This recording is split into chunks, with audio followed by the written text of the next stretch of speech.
Ассалаумағалейкум, Шежіре YouTube каналының көрермендері.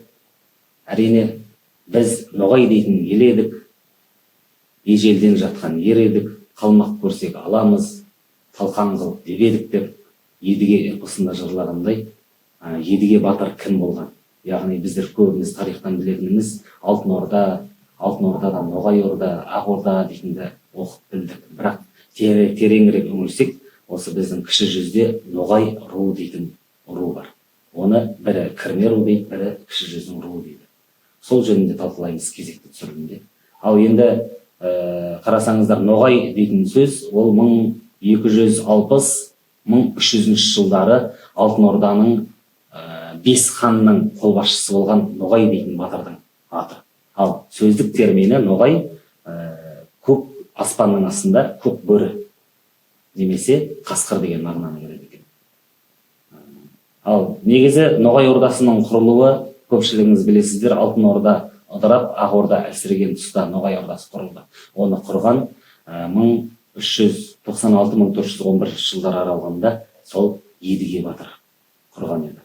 Едіге батырдан кейін ары қарай жалғастыратын 1426-1440 жылдары Едіге батырдың діннің нұры, яғни Нұриддин атты ұлы жалғастырады. Яғни сол аралықта оқшауланған бөлек мемлекет болады. Өз алдына Ноғай Ордасы болып белгіленеді. Себебі ол Ноғай Ордасы сол аралықта, сол дәуірде кәдімгі дәуірі жүріп тұрған, дүрілдеп тұрған ел болатын тұғын. Себебі астанасы, басты қаласы Сарайшық қаласы, ал орналасуы сол Сарайшықтың, білесіздер, Еділ мен Жайықтың арасы.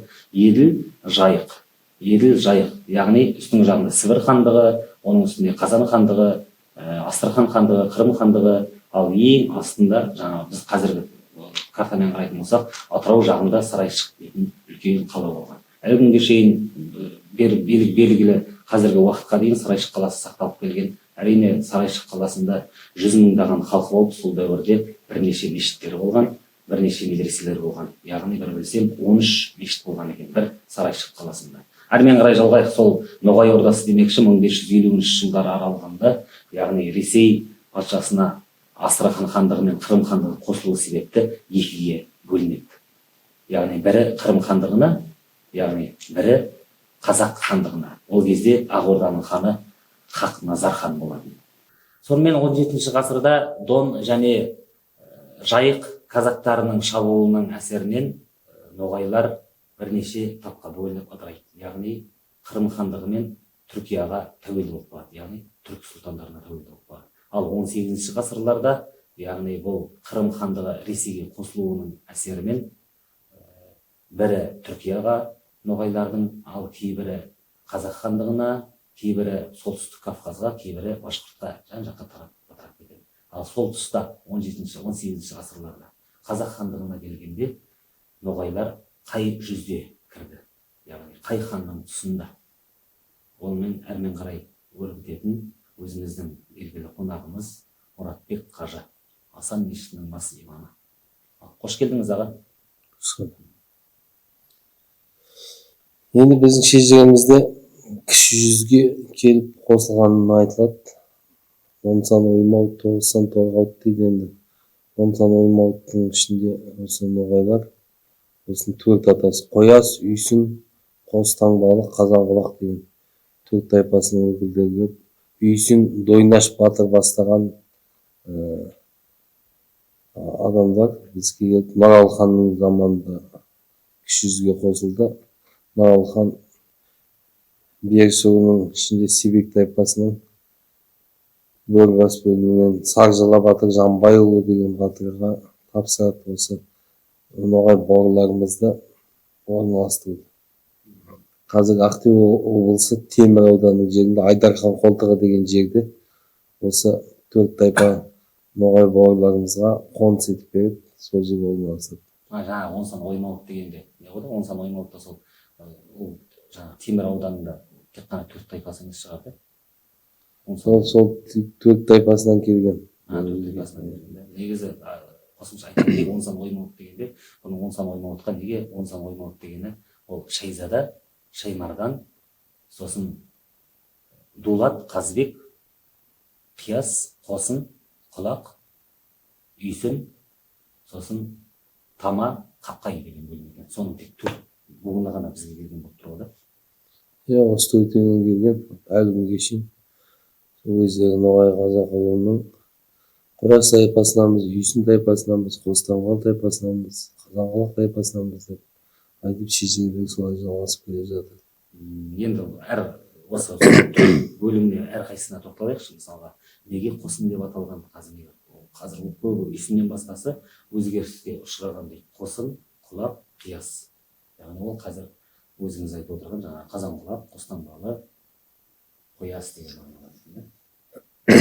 Енді сөз жылдар өткен сайын өзгеріп жатыр, барлығы да сондай өзгерістерге ұшыраған айтылып, қазіргі уақытта солай айтады. бірақ жазбаларда жаңағыдай қияс болып та жазылады, құлақ болып та жазылады. әрқайсысының өздерінің қабілеттеріне қарай сол осындай мамандық жаңағы осындай істерді игерген, қой баққан, тойда асаба болған деп сондай нелерді айтады. Баяғыда бала кездерімізде айтып жүретін едік. Жаңағы қояс дейтін ол бұрын қияс болған. Қояс деген яғни қой жинап, мал шаруашылығына өте жақсы қыса жазайық қойдың етін дейтін соған қиясты қояс деп кеткен. Ал құлақ дегенде ол қазанқұлақ, неге қазанқұлақ аталған дегенде яғни елдің алдында сөзге шешен, қызыл тілмен тас жаратын, бас жаратын сондай бір азаматтар болған соң қазанқұлақ деп кеткен. Сосын тек үйсін айтылмаған екен, өзгермеген, сол атымен қалған екен. Сосын қосын, иә, яғни айшықтай етіп қос таңба басып жылқыларға сондай бір мөр басып жүргеннен кейін оларға қос тамғалы немесе қостаңбал деп атап кеткен дегенді баяғыда оқушы кезімізде еститін едік. Ал қостаңбалылардан қазір мысалы білесіз ғой, қостаңбалы, қазанқұлақ, үйсін, жаңағы қояс, осы тараптан қостаңбалыдан бастайықшы. Мысалы қандай белгілі бір тұлғалар болды, еңбектері ел есінде қалатындай біз біліп жүрейік. қостаңбал руы қазір Жәнібек ауданының Ақ-оба деген ауылының маңында аса шоғырланған. енді оймауыт деген жер Ақтөбе облысында Байғанин деген ауданның жерінде оймауыт деген жер бар. мен барғанда сұрастырамын, сонда иә сол ноғайларға байланысты аталған деп білген кісілер сөйтіп айтты. енді қостаңбалдан жалпы ноғай қазақұлының қазір төртеуінің де таңбасы сол X сияқты айшық екі сызық. енді қостаңбалда кейде екеуі параллельный жатқан екі сызық болып та табылады. қос тамғалы деп жазылады. енді орыстар тамға дейді, біз таңба дейміз. тамға деп айтылған, тамға деп жазылған екен. қос тамғалы деп жазылады құлпытастарында. төртеуінің төрт молдасы болып, жаңа хан төртеуіне төрт бөлек указной молда жасап бұйрық шығарған екен. уфаға тікелей бағынып есептерін тапсырып төртеуінің төрт молдасының да қолдарымен жазған жаңағы жазуларын, почерктерін көрдім. аудардым қазақшаға, кирилл әріптеріне аударып тапсырдым осының тарих археология орталығына. сонда қостаңбалдан енді ең атақты адамы Ұран деген газет шығарған Абдулазиз Мұсағалиев деген адамды көбінесе айтады. қостаңбал ноғай қазақ руынан шыққан деп. ол кісі енді полиглот, 8 тілде сөйлеген, 8 тілді меңгерген, қазақ зиялыларын жаңағы алпауыт байларды аралап ақша жинап Ұран деген газет шығарған. Наполеон армиян болғанша жаңағы газетің болсын деп айтты дей ме? сол сияқты газет шығаруға аса ынталы болып газет шығарған 1917 жылы Абдулазиз атамыз осы сол Ұран деген газетті жарыққа шығарған адам болады. ол есепте Каир университетін бітіріп келгендіктен енді аса танымал ғалым деп те айтылады. себебі Жәнібек жақта көп таниды, көбісі. Қостаңбалылар, қазанқұлақ, үйсін, ноғайлар көпшілік, қоястар. соның бірінде мысалға қазанқұлақтың қандай танымалдылары бар. мысалға біз Жәнібекте Ақ-оба дейтін жерде Қапан Мусин деген мықты тұлға бар. ол ең алғаш Қазақстанда, өзіміздің елімізде ең алғаш музыкалық симфония жазған. Немесе оның анасы Халима Өтеғалиева Кенен Әзірбаевтармен кезінде марқұм айтыста бірге өнер көрсеткен адамдар. Ондай бір өнерлі отбасыдан шыққан. Төрт ата Қазанғолақ деп төрт атасын айтып жүретін едік. Енді қазіргі уақытта Орал қаласында Жаңғал ауданында оғанда көп кездескен жоқ та ұмытып қалдым. Төрт ата еді өзі Қазанғолақтың өзі. Енді ода Қанайбай дегеннің әңгімесін білеміз. Қанайбайдың борасы ешкімді жүргізбеген осы Нарынғұмда деп. Мешіт құм, Нарынғұм 12 құмның жиынтығы, соның бірі Мешіт құм деп аталады. Мешіт құм деген жерде жерленген екен. Мен басына бардым. Қанайбайдың бірақ құлпытасы сақталмаған екен. Қанайбайдың борасы тұрған жерде ештеңе адамды да малды да жүргізбейді деп айтылатын әңгімесі қалған екен. Сол мына Шеркеш руының Сүйініш тайпасының ішінде Есіркеп деген бөлімі бар. Соның жаңа Төкел деген кеңес үкіметі кезінде оның кімдер сияқты Аманғали, Банды Аманғали деген сияқты жаңағы Ысықтың ора атанды ғой енді. Ысықтың Қадырғұл Тоғызбай сағаннан тарайтын жаңағы атын ұмытып қалдым. Қаратөбеде Егіндікөлде атымен келіп тұрған үңгірі бар. Осы көшелер бар Оралда. Сол кісілер сияқты ора Банды атанған, ора Төкел деп атайды. Еділден 12 жылқыны кекілмен келесі жылқыны құйрығына байлап тізбек болып паровозбен пойыз сияқты етіп 12 жастағы баласын артынан айдатып өзі жетектеп сөйтіп 12-12-ден Еділден өткізіп жылқы алып келіп елге үлестірді деп айтылады. Жаңағы өзінің қыстауының орнын көрдім Төкелдің. Сол Төкелмен Ақбала деген болған, Құсайын деген баласы, Нұрлау деген баласы басшылық қызметтер жасап, Бөкей ордасында болып Шеркеш ол кісілерге. Сол екеуі жаңағы Бораға кездескенде оларға да шабуыл жасаған екен. Қамшымен соғып өлтіріпті ғой Қанайбайдың жаңағы Борасын. Мұнда Қанай деген байдың аты аталып қалған. Сол жергілікті сол жердегі өненің көзі дейді ғой, ақсақалдар шығар, енді анық білетін шығар. Жаңа біздер енді төрт таңбалы ноғай дедік қой, сол төрт таңбалы ноғай дегенде соның мысалға Дойнаш батыр дедіңіз ғой. Дойнаш батыр ол қайда айтады? Дойнаш батыр Үйшін тайпасынан. Енді мұны Орынбордың ар жағында Сақмар деген жерде бұларға я шоқынасыңдар, христиан боласыңдар, діндерін тастап, діндерін сатасыңдар, я болмаса өлесіңдер. Осы екеуінің біреуін таңдаңдар деген кезде қашып келіп бізге қосылып тұр. Сонда осы Қоршаудан сытылып әскерді бастап келген Дойнаш батыр болған. Оралханға келіп қосылған кезде. Сол кезде қабылданмаса не болатын еді, қаншама асылдарымыздан айырылатын еді. Сол кезде Оралханда енді көрегендік көрсетіп тұр. Мұсылман халқы, ағайын халық егіздеп те келетін Ноғай, Торғай деген екі егіз баладан тараған бізде кейбір шежірелерде. Сондай бауырымыз бір енді Ақтанберді жырауды біздерде, олар Ноғайлар да біздің жырауымыз дейді. Сондай Қазтуған, Шал ақын бәрінде қазақтың да ақын жырауы дейміз. Ноғай қазақ, Ноғайлар біздің ақынымыз дейді. Екі халық, бір халық болып кетеді. Ағайын халық болады, егіздің сыңары болады. Әйтеуір қалай еткенде де осы кезге шейін бірге жасап келе жатырмыз. Жалпы тектілігінде, әрі тектерінде батырлық болған тұр. Жаңа Ноғай ордасының құрылуы, мысалы Едіге батыр ғой. Едіге эпосы мысалы 6 нұсқасы бар екен.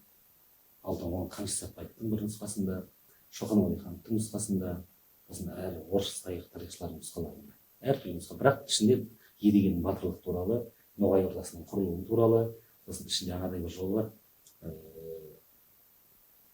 Ахмет пенен Едіге сұр жебені қолға алды, тебінгіні тебе атты, үзеңгіні үзе атты дегендер. Яғни сол тұста жаңа айттық қой, қалмақты көрсек басын шалып қалуымыз келеді деген сияқты. сондай ұстанымдар болғанда Едіге батырдың. Сол кезде 200 ақ әскермен 2000 қалмақтың 12-ін соғысып жерін талқандап алған. Соғыс Едіге эпосында жазылған. Енді сұрақ осы жерде жаңағы Қостаңбал туралы айттық, Үйсін туралы айттық. Енді бұл жерде Қазанғұлақ туралы айтылды. Қояс бізде біраз мықты тұлғалар Қоястан шыққан сияқты. Себебі онда Шалғиз ақын, Шомбал би көп қой тағы. Омар Қараш, Мұстафа Мақсанов соған иә, Қояс тайпасынан өте көп танымал тұлғалар шыққан. Оның ішінде енді Бөкей Ордасын тұңғыштар мекені деп те атайды. Сол тұңғыштардың ішінде тұңғыш болып тұрған осы. Жаңа бір сөзімізді айтып отырдық, сол кезде Нұралы хан бұлар шоқынудан қашып мұсылманшылығымызды сақтаймыз деп жүрегіндегі иманы үшін келіп бізге қосылған кезде қабылдамаса не болатын еді, қаншама асылдарымыздан айырылатын еді деп жатқанымыз. Бір Қоястың өзіне алып барғанда, Қоястың Оразақай, Батырақай, Ағай, Жолай, Қанай, Әжі, Жауар, Бөлек деген ауылдары болған. Атасы бұның Орауылдан келген Онауыл дейді. Сол Шомбалдың өзі, Шомбалдың әкесі Нияздың 10 баласы 10 ауыл болып кеткен. Бекжан деген бауырының 15 баласы 15 ауыл болып тұрған. Барлық ауылдарда бір атаның балалары ғой, қайсысы да қазақтар. Сөйтіп, сол бір Шомбалдың өзінен қаншама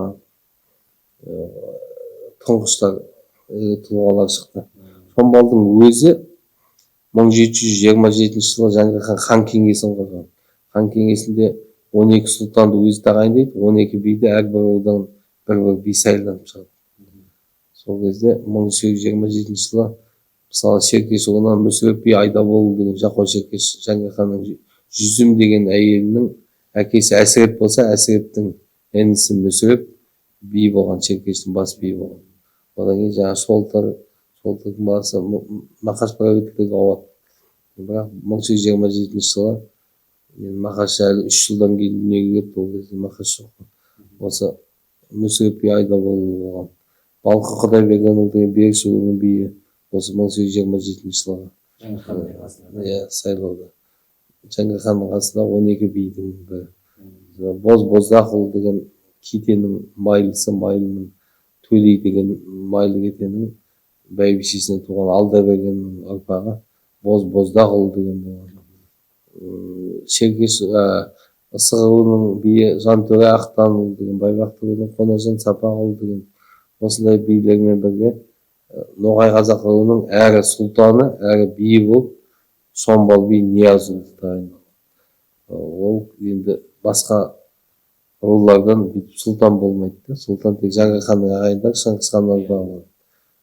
Бұл Шомбал биді әрі сұлтан, әрі би еткен. Жәңгір хан 7 жасынан осы Ноғай қазақ руына сұлтан болып 1803 жылы дүниеге келсе, 1810 жылы Ноғай қазақ руына сұлтан болып тағайындалды деген деректер бар. 7 жасар Жәңгір. 20 жасында хан болған өндерген адам ғой. 7 жасында сұлтан болғаннан таңғалмаймын. 20 жасында мемлекет басқарған жерде. 1823 жылы 3 жыл дүниеге келген бала, 1803 жыл дүниеге келген Бөкейдің баласы 12 жасында 1815 жылы әкеден жетім қалып, хан тағының мұрагері болып 8 жыл күтіп Шығай билетті. Уақытша Шығайдың орнына 20 жасында хан болды.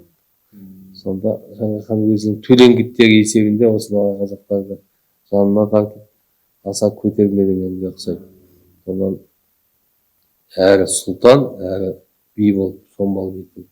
1859 жылы Бөкей хандығын енді әлсірету мақсатында тағы да 2 округке бөлген. Бірінші теңіз жағалау округі, екінші теңіз жағалау округі деп 2 округті бөліп шығарып, оған 29 жастағы 2 жас жігітті правитель бекітеді.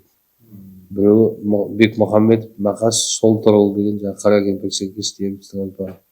Мақаш правительді қазақтың неше түрлі мақал мәтелдерін, шешендік сөздерді, тұрақты сөздер кестерді біздің қазақ тілі әдебиетімізге қосқан өзі шешен, Қызылқұрт руының жиені, көптеген артында әңгіме алған Мақаш правительмен бірге осы Шомбалдың ұлы Ниязов Жүсіп Шомбал деген екі құрдас 1930 жылғы 29 жастағы жігітте екі правитель болған. Осы тұңғыш правитель деп айтуға болады осыған байланысты.